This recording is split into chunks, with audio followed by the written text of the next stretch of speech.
Salut tout le monde, c'est Akarassi. Sans aucune modestie, sans aucune prétention. After Takeover Brooklyn. Bang. On vient de dormir, on est fatigué. Voilà, hein, t'as compris. Peu enrhumé, tout ça. On se détend un peu. C'est un peu la vidéo de show avant de commenter. Là, on sera peut-être un peu plus réveillé. Tu vois ce que je veux dire. Bref. Karasting aujourd'hui. Review, Takeover Brooklyn. First match. Donc il y a eu 2 matchs qui ont été enregistrés avant le show pour être diffusés mercredi. Du coup, on les a Pas vus. Voilà. Et on les a pas pronostiqués cette année. On a fait cet effort. C'est vrai qu'on est pronostiqué les matchs. Je te rappelle d'ailleurs qu'il y a un an de ça, c'est le premier invité youtubeur sur la chaîne avec Zordan. Zordan, voilà, qui était à Takeover Brooklyn. Dédicace à Zordan, on n'arrête pas de le dédicacer en ce moment. Ouais, cette vidéo est très calme, on peut le faire. Oui, ouais, je pense qu'on peut dire, les gens ne doivent pas être habitués. La vidéo n'est pas en slow motion. Donc, Premier match diffusé. premier match donc entre Austin Harris et Noé José. Noé José. Noé José. Donc on avait pronostiqué Noé José. Noé José. On avait pronostiqué Noé José, c'est... J'avais pas pronostiqué Austin Harris en sachant qu'il y avait une victoire, une revanche. De toute façon, je m'étais planté, j'étais bien con. Je m'étais plaît. Alors, bah, à ton avis sur le match, en premier, moi je donnerais le mien. On dirait une review de Jordi et Doc Gineco. Ah.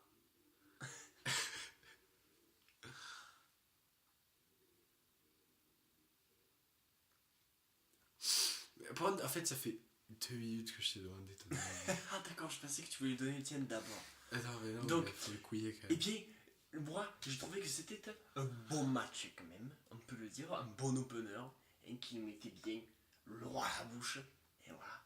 Avec Noé José qui nous a quand même montré pas mal de choses, c'est très gênant ça. Il nous a pas montré trop de choses non plus. Non, d'accord, Enfin, c'est mais vrai. disons que Notre Noé, manga, c'est trop lent. exactement, disons que Noé José, ce n'est pas quelqu'un que j'apprécie particulièrement, Oh, mais... il gagne des points. Je le connais pas personnellement, hein, donc je veux dire, quand même par là, mais ce premier match était J'ai cru pas dire mal. ce prénom. Oui, moi je vais dire ce pré-show en fait. Donc ce premier match était pas mal quand même. Noé José et Austin Ares qui nous ont fait un bon match quand même. Et du coup, Austin Ares qui fait abandonner, il me semble, Noé José. Qui fait abandonner Noé José. 2 fois. Il s'est fait abandonner after match. Ah oui, il est vrai. J'étais pas allé. Ah, j'étais allé pisser. Puisque après, il y a Hideo Itami Qui a qui débarqué. arrive. Et tu et ne qui- l'as pas vu. Bah, je l'ai vu après et qui met un énorme JTS à Austin Ares. Voilà. Et donc, du coup, ce qui annonce clairement la fin de la rivalité entre Noé José et Austin Ares. Et la Et deuxième. une vraie rivalité entre Austin Ares et Hideo Itami. Voilà, c'était un bon opener. Du coup, moi, pour ce match, je l'ai trouvé bon. Ouais. Mais par contre, donc comme disait Robin, non mais en fait c'est un avantage, je sais pas pourquoi je dis par contre. C'est vrai que Noé Rosé nous a montré plus de choses que tout ce qu'il nous a montré dernièrement, puisqu'il nous a rien montré. Donc là, il nous a quand même montré quelques trucs, donc c'est bien, il progresse, contrairement par exemple à Roman Reigns. Oui, comme on avait dit, Noé Rosé montre qu'il sait catcher. Et je sais plus qui avait dit serait bien qu'on Reigns ça pareil. Et nous on avait dit il ne peut pas puisqu'il ne sait il peut pas. pas montrer ce qu'il ne sait pas faire. Ouais. Je te jure, oui. Même l'écran s'endort. Du coup, voilà, bon, c'était un bon petit match. J'ai hâte de voir la vérité entre Hideo Italien et Noé Rosé. Osiris, quel est l'avenir pour Noé Rosé? Quel est pour Noé Rosé? Écoute, très bonne question. Je vois vraiment pas contre qui il pourrait avoir une rivalité. Glorious. Ouais, mais Glorious, ouais. Teddy Injure. Pourquoi pas? Ah bah ça, je suis vrai. Ouais, mais Il Teddy est pas- Injure, il est face maintenant. Parce qu'il a affronté Wesley Blake, qui est elle. Alors. Bah, il va falloir faire rentrer du monde. Bon. Bah, tu vas. Amber Moon. Il écrit des messages. Non, alors bah. qu'en plus, on est en facecam. Ouais, mais. Pouf. On dit. Patapof. Amber Moon. Amber Moon était face à. Bilic. Big. Victoire de Amber Moon évidente. Alors, match n'était pas trop mal, hein, des deux côtés d'ailleurs. On s'est pas réellement fait chier. Il était même mieux que l'autre match pour le féminin, pour le match pour le titre. Bon petit rythme, match assez court, mais bon petit rythme. Belle victoire d'Amber Moon, logique. pourquoi pas une revanche, c'est un très beau finisher dans le monde, mais ça, pas de surprise. Ouais. Et voilà, CZW style. Voilà, à toi. Eh bien écoute, j'ai trouvé que c'était quand même En fait, il y a un autre truc que je voulais dire, vraiment, et j'ai oublié. Bah écoute, réfléchis bien, je donne mon pronostic, à mon avis. Ouais. Donc on avait tous les deux pronostiqué une victoire de Bournemouth, ce qui était évident. Mais quand même moi, bizarrement, je m'attendais à un match pas terrible, genre un match beaucoup plus court que ça en fait. Mais je pense que vu que Billy ils l'ont un petit peu mis en avant et qu'ils lui ont fait, je suis tout seul du coup, et qu'ils lui ont fait gagner des matchs à NXT, donc à show NXT, je pense qu'ils voulaient pas la faire perdre totalement de manière ridicule contre Ember Moon, et c'est une bonne chose parce que du coup ça nous a laissé un bon petit match. Je sais pas combien de temps il a duré, j'ai même traîne, mais il était petit, il était beau. Hein, Un peu comme un Oreo. Comme on dit, c'est pas la taille qui compte. Écoutez, c'est pas la longueur qui compte en l'occurrence. Non, c'était un bon match. Victoire de Moon avec un très bon finisher. 6 dub. Voilà, et voilà, c'est ça que je voulais ajouter, ça va être revenu. Que Asuka va sûrement que prochain Challengers à Baroud. Ah, on peut dire, ce serait tôt quand même, mais. Tiens, j'ai baillé. Ouais, Tiens, j'ai baillé. Bon.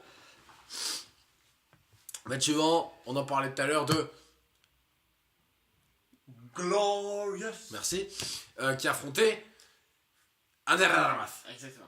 Donc, alors ça c'était un bon match aussi. C'est André Almas qui a fait tout le match, je pense qu'on peut le dire. Ah, Yahoo il a fait un coup d'engrenage, un Spinebuster et le Glorious Bomb. Ils l'ont appelé comme ça. Ils l'ont appelé comme ça, ils ont osé.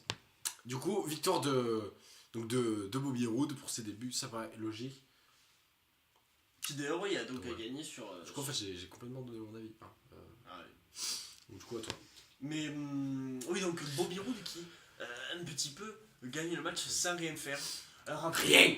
voilà. Alors après, moi je sens, bizarrement, je sens que on va avoir, Moi, je suis arrivé, on va avoir des gens qui vont dire que Bobby Roode n'a rien fait, je sais pas quoi, qu'on le vend comme un mec, un très bon catcheur, etc. Mais qui n'a rien fait. Ça s'appelle. Être con. On dirait que j'ai pas de bras. Oui, mais parce que tout simplement, c'est, disons, storyline-ique, je pense. C'est tout simplement pour renforcer le fait qu'il soit elle, puisqu'il a été totalement acclamé, les gens ont chanté sa musique, etc. Donc du coup, ils ont bien fait de faire ça. Comme ça tourne le mec vraiment en enculé qui profite d'un moment d'opportunisme pour gagner le match. Ah, Nixie, ça ne très, veut sûrement pas marcher. très bien. Tout est bon. Ah, tout est bon. Tout est bon Dans le cochon. Ah merde, ça, je vais essayer de trouver des rimes. Et heureusement que tu as dit ça parce que je n'arrive pas. Oui, ça aurait été un blague. On peut dire. Donc voilà. Donc du coup, moi personnellement, je trouvais que c'était un bon match. Disons que c'était justifié pour une fois. Non, pas Justin. Voilà, non pas Justin Bridou, d'ailleurs le cochon. Justin Gabriel. Oui. Donc c'était justifié de faire un match à sens unique entre guillemets et ensuite de faire gagner Bobby Roode. Voilà. Bravo. Simplement. C'était glorieux. Ou comme on dit, Glorieux. glorieux. Voilà. Match suivant. Ah, c'est vachement qui m'arrive. Ah, il est vrai, c'est Olivier Vol contre Thomas Ojemba et J'allais dire Johnny- la cerise sur le. Johnny Gargano. Johnny Gargagnon qui affrontait donc Johnny Gargagnon et Tomate Capia face à Scott Dawson et Dash Wilder. Et une victoire donc des champions maritimes conservatifs dans un très bon match qui a mis beaucoup de temps à démarrer, je trouve. Et il est vrai. Le rythme était quand même assez lent au début, c'était long. Après on a Gargano qui arrivait, puis là c'est reparti, ça a accéléré. Puis on a eu la petite triche Ouais. que j'avais totalement vue, c'était gros comme Un camion. ah bah voilà. Et non pas. Et c'était aussi beau comme un camion. Du coup, après on a eu l'arbitre l'adversaire qui met le pied sur la corde. On notera donc, comme avait dit Robin, que l'arbitre a compté donc a vu le pied sur la corde à 3, ce qui veut dire qu'il aurait très bien pu mettre le pied à 3, du coup bah, il aurait pas gagné. Bon, c'est pas le cas. Mais bon, voilà. Parce qu'il a fait 1, 2, il a mis le pied sur la corde, il a Il tapé l'a vu. 3, il s'est levé et après il l'a vu. Donc il aurait très bien fait 1, 2, 3, il met le pied sur la corde, il fait un 1, il met le pied sur la corde et là. Et voilà. Du coup le match a continué et victoire de Revival. Sur une soumission conne un peu, puisque Gargano aurait pu aller chercher la corde.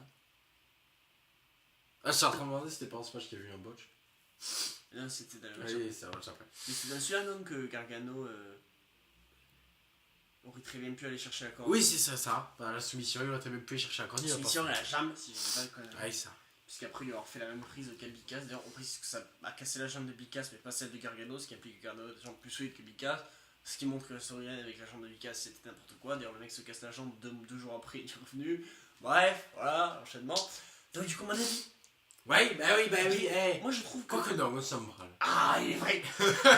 Non mais, mis à part qu'il y ait eu le temps à commencer, ensuite, on a eu de bons retournements de situation, de moments où on pensait que Ciampa et Gargano allaient gagner, ça n'a pas été le Et cas. même de moments où Revival, on pense que Revival a gagné, Ouais. et ça me fait pas le cas. Vraiment des moments de surprise, donc vraiment très bon match. Voilà, je pense que c'était c'était le meilleur match de la soirée, je pense. En toute honnêteté. Puisqu'après on a eu le match Asuka Bayley, c'est quand même pas celui-là. Et ensuite le main event n'était pas terrible, donc voilà, moi je pense que c'était C'est le meilleur match. Voilà. Et du coup, on va passer au match Next. Si. Women's Title. Malheureusement, on l'avait dit lors de la preview. On va faire vite. C'était pas bon. Donc comme on a dit tout à l'heure pour la masse, c'est Asuka qui a fait tout le match. Heureusement elle a gagné.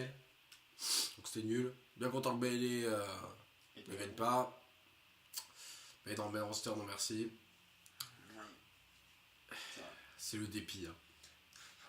Quelque chose à ajouter? Un botch. Ah oui, le Un botch. botch. Alors là, on va être gentil. Enfin, un qu'on n'a pas vu, on va dire. Enfin, un qu'on a vu. Oui. Dis-moi, bon, on va être gentil, on va dire un botch. Ce qui est déjà pas mal d'habitude. Mais j'ai l'impression que Takeover Dallas, Takeover Brooklyn, c'est quand même un endroit propice à botch pour Bayley. Oui. Puisque l'an dernier, elle nous avait botché le move de l'année. Et on nous le montre à chaque fois. Ah oui, non, mais. Chaque fois. Et en plus, à chaque fois, on voit qu'il est botché. C'est même pas une montre le début qui était pas tout à fait botché. Puis si on voit sur arrêt sur image, comme ça tu vois Oui, bien. comme ça, tu vois bien que vraiment, que Sacha a dû attraper les jambes de Bayley pour se péter avec. Bref. Et là, un botch, une tentative, d'ailleurs, finalement, on s'est pensé que ça allait être une tentative de powerbomb, alors au final, c'était pas du tout ça. Alors du coup, c'est pour vous dire à quel point c'est C'est pour botché. vous dire à quel point c'était botché. Donc, Ça voilà, a fini en quoi? En powerbomb raté en... Non, en fait, ça a fini en espèce de truc, de Celtic Cross un peu, où elle s'est retournée, elle est tombée sur le ventre. Ouais, non, ça ressemble à rien en fait. Ouais, ça ressemble à rien. Mais bref, d'autant plus qu'à la base, le move a été botché. Bon, bref. Du coup, voilà, botch de Bayley, qu'on peut souligner, qui est important, qui fait toujours plaisir aux gens qui nous la vendent comme une bonne catcheuse, parce que elle vient d'ici. Hein. Voilà, hein, c'est bien. On suit NXT parce qu'on sait pas ce que c'est. Et donc, parce qu'on sait. Faut le dire, faut dire les choses comme ça. Le mec balance, on vous dit tout, on vous dit tout. On dit tout à cette Et donc- émission. Et donc, du coup, voilà. Donc, Mais pas bon match. non. À oublier, à effacer. Man avant. Man Event, ben là, alors là pareil, ça a mis beaucoup de temps à démarrer. Donc il a fallu attendre les 2 dernières minutes pour que ce soit vraiment un bon match. Entre Shinsuke Nakamura et Samoa Joel. Joël. C'est clairement le D'ailleurs- pire match de Nakamura en takeover. Mais moi, je pense qu'on peut dire que, moi, personnellement, oui, je suis fan de catch. Mais c'est pas pour plein de raisons. Moi, je suis fan de catch pour une raison. Oh putain, oh non. Pour l'entrée de Nakamura. Voilà, c'est tout. C'est à cause de ces gens-là qui disent que le show était bon grâce à l'entrée de Nakamura que du coup on a eu un match de merde. Voilà. Mais en même temps, ces gens sont assez cons pour ne pas avoir vu du coup que c'est un match de merde. Du coup, voilà, pas bon match du tout, à la hauteur d'aucun des deux. Je crois qu'on n'a pas une que de Muscle Buster. Je crois pas. On a eu un Kinshasa pour finir le match. Ouais, non, je crois pas. Je sais qu'il a rencontré un, non, c'est sûr. Ouais. Donc le match c'est vraiment pas top. J'ai souvenir d'aucun spot. Ouais, il y a Joël qui a sauté par-dessus la deuxième corde, il me semble, à un moment. Et qui s'est écrasé sur Shinsuke. Shinsuke. Donc voilà, pas bon match. En plus, Victor Shinsuke, alors, bon, moi, il a vaincu. Enfin, en pay-per-view. Oui, bah, il a vaincu tout le monde d'ailleurs. Mais par contre, bonjour le règne de Joël. C'est vrai que le règne de Joël, c'est un peu triste, mais. Une défense, non, 2 défenses, 1 défaite. Mais le truc, c'est que, de toute façon, entre Nakamura et Joël, c'est 2 gars qui n'ont pas forcément besoin du titre. Besoin de rien Ouais. d'ailleurs. Besoin vu de mon terme- rien, un billet de Ah non, foi. c'est plutôt besoin de rien. Comme vu je mon l'ai terme, Voilà. Non, mais je veux dire qu'ils ont besoin de. Pas forcément une besoin de ceinture pour être grand. Parce que forcément, une ceinture, c'est une chose, pas ta taille. Ça te sert la taille peut-être. Surtout de toute façon, le slip, t'as pas besoin. Ah oui.